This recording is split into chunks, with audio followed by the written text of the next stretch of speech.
Welcome back to Lariat TV News. I'm Macy Krause, and this week we're following up on a major campus controversy. And I'm Katie Kempf. Worms in food at the sub? We'll tell you if it's fact or fiction. But first, a conclusion to the deadly hit and run trial. It took 8 long years, but now the family of a Baylor student killed in 2016 in a hit-and-run accident now has some closure. After 7 hours of deliberation, a jury decided Thursday night Tammy Blankenship was guilty of 2 crimes, and she didn't have to wait long to learn her sentence. Here's the story. Here I am in front of McLennan County Courthouse, where the courtroom is filled with spectators listening into testimony and sentencing of Tammy Blankenship, a former Midway ISD administrator guilty of the death of Baylor student David Grotberg in 2016. Delivered by the jury after 2.5 hours of deliberation, they recommended to Judge Kelly a sentence of 10 years in prison on both counts to be served concurrently. Before sentencing, the defense and prosecution invited witnesses to testify during the punishment phase before the sentencing of Blankenship. Most of the witnesses for the prosecution were family of David Grotberg, speaking of when and how they found out about David's death, as well as his character. Clark Grotberg, David's father, testified that, quote, "There have been 3 absolutely horrific things I've heard in my life. Number 1, your son is deceased. Number 2, the scream that my wife let out when she found out about her son. And number 3, I thought I killed a homeless person," referencing Blankenship's initial interview claiming that it was not David that she hit, but possibly a homeless person. Blankenship has the opportunity to file an appeal following the sentence. For Lariat TV News, I'm Katie Kempf. Last week, LTVN broke a story of a blackface incident at a sorority event in hopes that racial offenses are avoided in the future. LTVN's Giera Cottingham spoke with researchers and students who acknowledged why Kappa Kappa Gamma should have avoided wearing a fully black mask.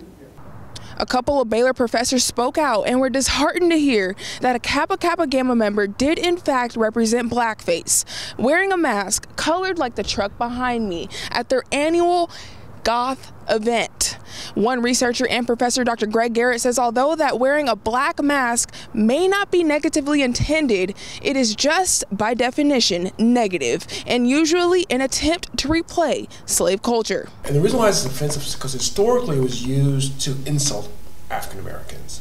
And so what would happen is whites would dress in blackface and then they would act crazy. The intention of blackface was to be demeaning. And that's why today it is not seen as acceptable for people to wear blackface. The incident has made some students uncomfortable. Anyone in their right mind at our age should know the difference between right and wrong, and that was just too much. It doesn't make me feel comfortable, and I don't feel like I can walk on this campus and be who I want to be if I have someone wearing a black mask, pretending that it's okay or it's just for the event. It's hard to teach about all the nuances, and so I guess it's possible that people grew up and did not know what blackface really means. However, perception became a reality. It's been a really big motive for us under our pillars as well, is just to mainly not only cultivate and create a space for black students on campus, but to also open ourselves up to all students on Baylor's campus and educate them on our culture so those people can inform themselves and realize that we are a space, we are a population here on campus. Baylor did establish the act as hurtful and disrespectful. Like, someone needs to know that that was actually wrong, not it just getting swept under the rug like, oh yeah, you know that was wrong. No, something actually needs to happen. And you actually need to learn and figure out why that was wrong.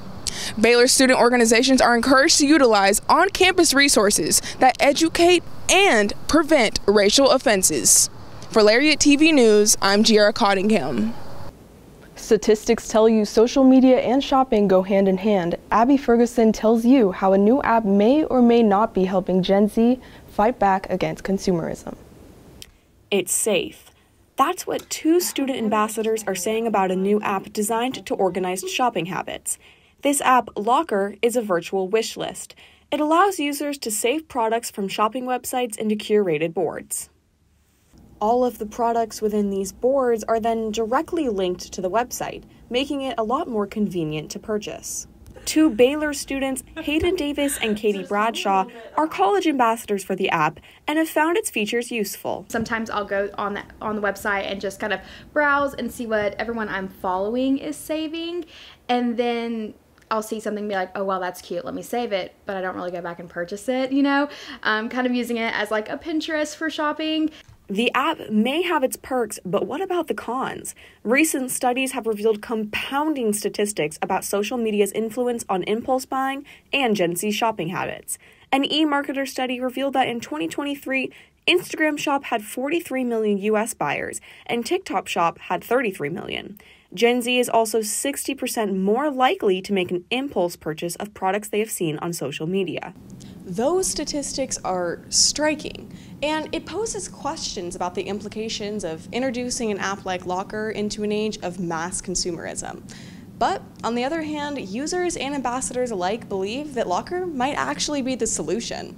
It's made me save it and then come back to it and think about it later, and if I'm still wanting to buy it, then that's probably a good indicator that I should actually just go ahead and purchase it, because it wasn't just an impulse thought. With constant advertisements on social media and an influx of impulse shopping, maybe Locker is a helpful tool. But it begs the question, is it a solution or just a Band-Aid? For Lariat TV News, I'm Abby Ferguson. Texas primaries are right around the corner on March 5th, and one club on campus is racking up registrations. Monday was the last day to register to vote in order to be eligible for the upcoming Texas primaries. But Baylor's chapter of Texas Rising is reminding students voting is about more. They set up a table in the sub to promote student registration and voting participation, focusing on McLennan County. This is actually a super important election. People tend to not think that primaries are as important as the big 4-year elections that they have going on. But students make up a huge unrepresented majority in Texas especially, and so just the more students we can get to register, the better. Last year, the Hurd Center became an official voting site in McLennan County, making voting more accessible than ever for the Baylor community. Student body president Nick Medencia is calling on the Baylor community to consider serving in student government. Medencia says the sophomore, junior, and senior senates are looking to fill 5 openings and are currently accepting applications through Baylor Connect. He says the role is to represent, serve the student body, be a voice for change on campus, and even boost your resume. Government will touch some part of your career. And so by participating in student government, you're able to learn some of the basics about government and how it operates and policy and things of that nature. So it will really help you in your career. If you're interested in serving on the Student Senate, apply online in your Baylor Connect portal. Rumors are flying on Facebook claiming a restaurant at the sub has worms in its food. We'll get to the bottom of it when we come back.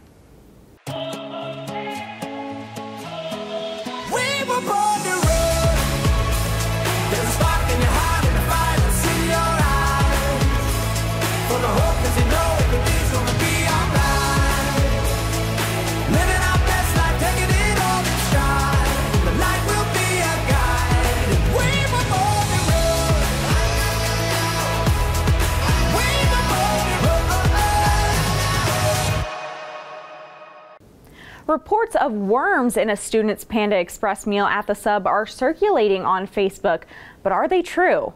LTVN's Macy Krause did some digging and she tells us what she learned. Reports of worms in a student's Panda Express from the Student Union building are circulating on the Baylor Parents Facebook page. Panda Express corporate could not contact the Baylor Lariat, but a Panda Express employee said the worm was either the spice or it came from the spice. But Baylor officials did respond after investigating, and they said what the student perceived as a worm was found to be a crushed pepper that became translucent during cooking. Baylor Dining says they take proactive measures to maintain high food standards in campus dining facilities, even food contracted from third-party vendors like Panda Express. We asked students how much they trust what they eat when they are on campus. I would say for the most part it's good. It's just here and there it's a little dangerous. I've mostly had a good experience with the dining halls. I have had food poisoning from chicken at Penland. When I told people that I had food poisoning, they all asked me if it was from Penland. So I have reason to believe that this is a common experience.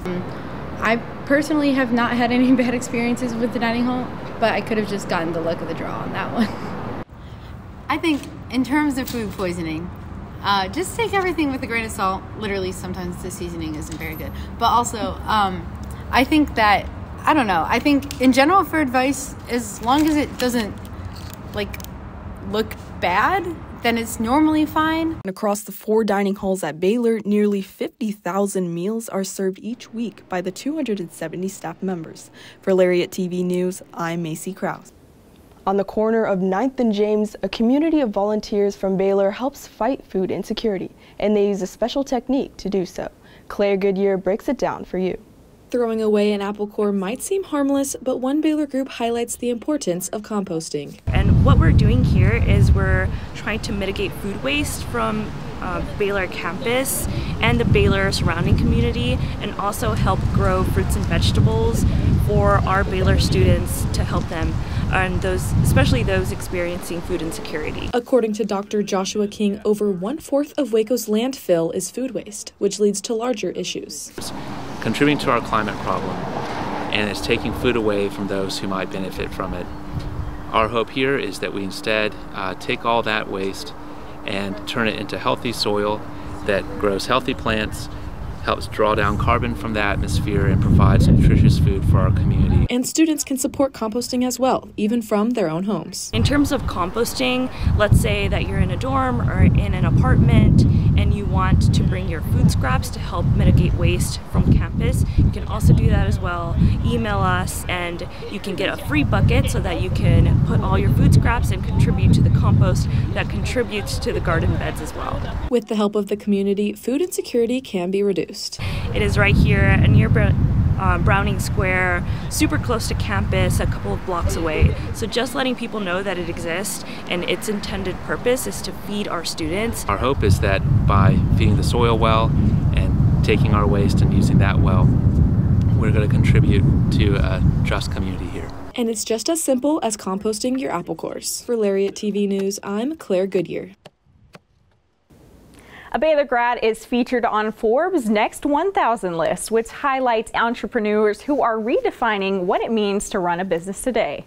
Class of 2012's Devin Lee studied engineering, and after graduating, he decided to stay in Waco. In the spring of 2020, amidst the COVID-19 pandemic, Lee and his wife Jaja Chen opened up Waco Cha Community, a boba tea company in downtown Waco with a mission to build a more diverse community through their product. Not just about you as a founder, it's more about your customers. I think as long as your product solves the problem, then it will sell. Mentoring young entrepreneurs, Lee says it's not about him and his business. What makes his company authentic is the cause it's built on and the values it holds for the people it loves. Music is a big part of our everyday lives, and there is one club on campus that is helping students turn their passion into connections and careers. Caitlin Sides tells us how. There is no shortage of students who are interested in music on Baylor's campus, and throughout the last year, they have found a community through the Music Industry Club. We're just hoping to do something that'll bring everyone together and also get our name out there, because we have a lot of cool opportunities that we want to share with the rest of the Baylor community. And the club offers a marketing and production committee to its members. Each week, the students participate in events and workshops to learn more about the different fields in the music industry. Our goal with that is really to give them a boost before they're kind of released into the real world, whether their goal is to make music as a profession or not. We want to give them just some marketing and some production skills that they can use and take on into the world whenever they're ready.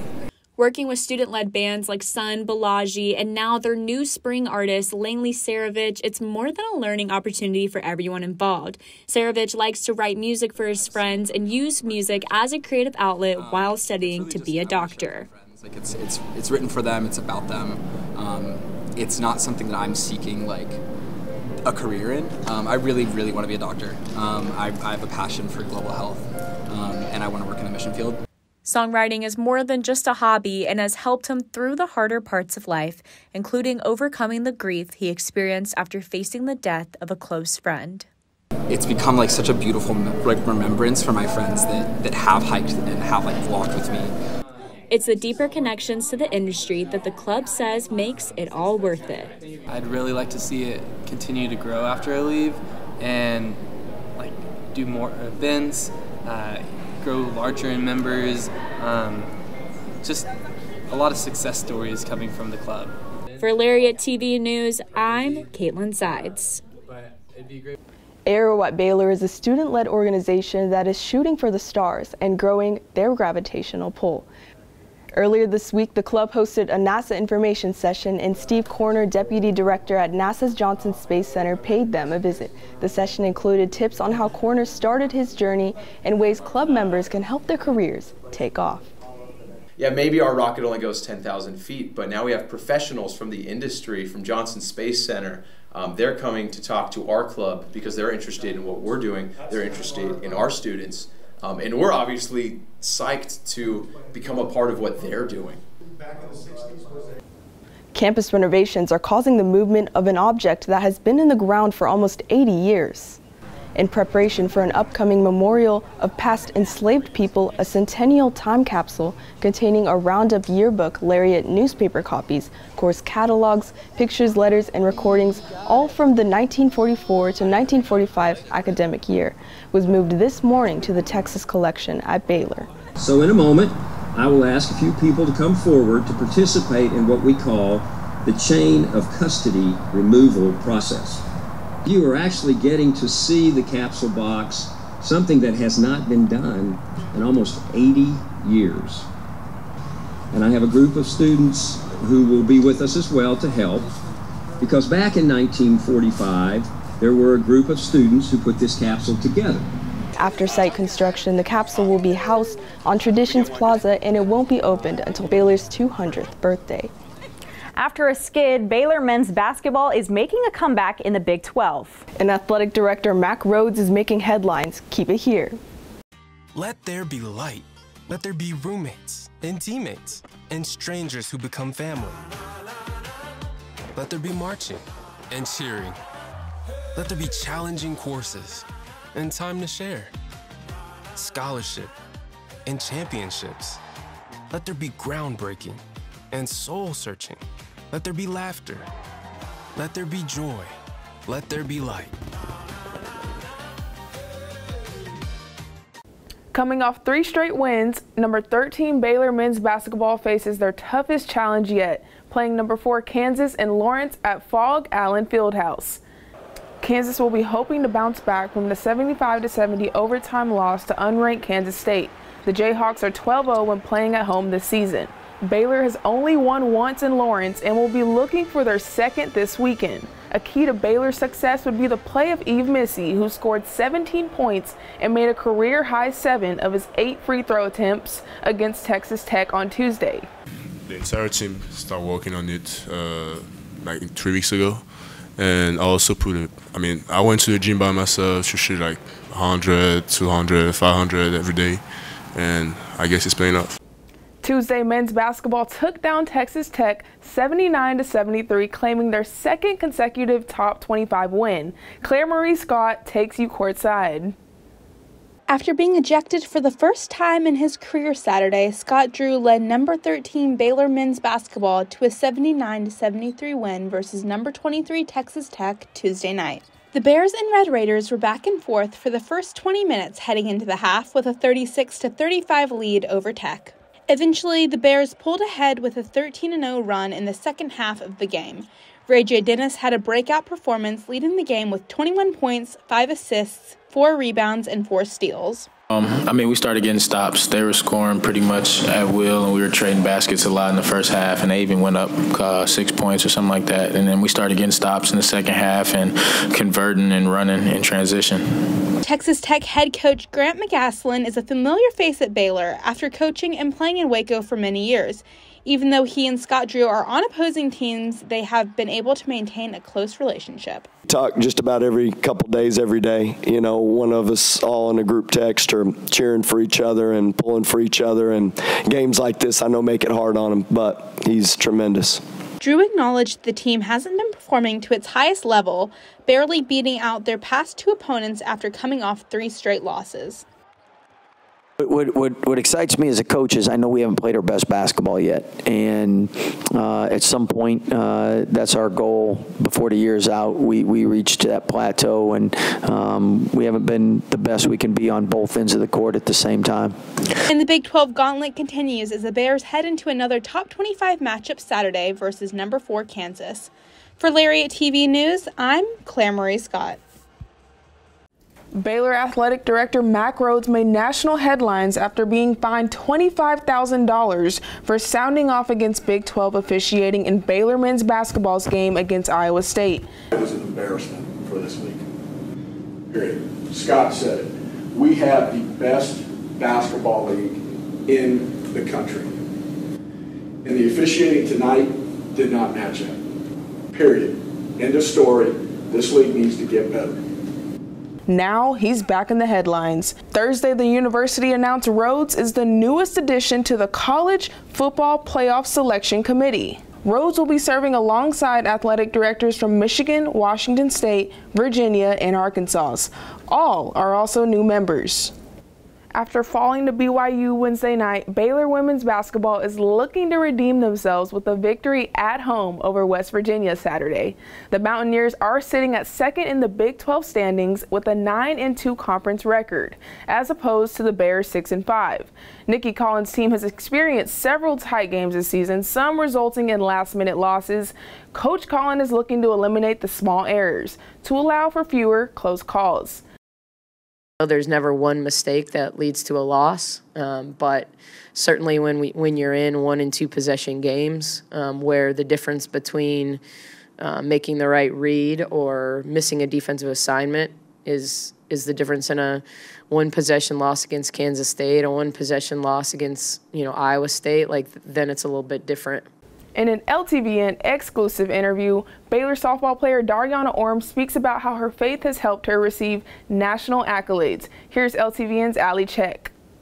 This past week, senior softball player Dariana Orm was named to the top 50 watch list for the 2024 USA Softball Collegiate Player of the Year Award. My roommate, Sydney, who's my catcher, was the one who showed me the post that it had happened.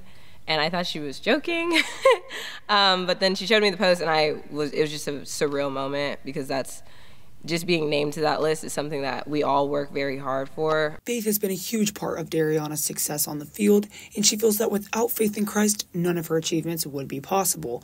Baylor softball's emphasis on the importance of spreading the gospel and exemplifying what it means to play for Christ has been a game changer for her. We need Christ to perform on the field. Has been the biggest part of my game. I think even on the days that we lose, my coaches have taught me that we still want to find a way to glorify him in our losses. So when we're praying, it's not because, we have to pray to put on a show. It's because we're praying, God, we lost, but what do you want me to learn in this, and how was I able to touch someone today? As Dariana's time here at Baylor comes to a close, her biggest goal for this upcoming season is to leave a legacy on the program and ultimately play for something bigger than herself. The pitching staff, we have 6 pitchers on staff, and a lot of them are younger, and I'm just hoping that in this last season I'm able to pour into them all of the knowledge that I have gained over the years. From Lariat TV News, I'm Allie Check. That's it for sports as basketball hits the stretch run and spring sports gets underway. And that's all for Lariat TV News this week. You won't find closer coverage on all things Baylor or Waco anywhere else. So be sure to stick with us for the latest news that you need to know. Until we see you next time, have a great week, and as always, Sic 'em Bears.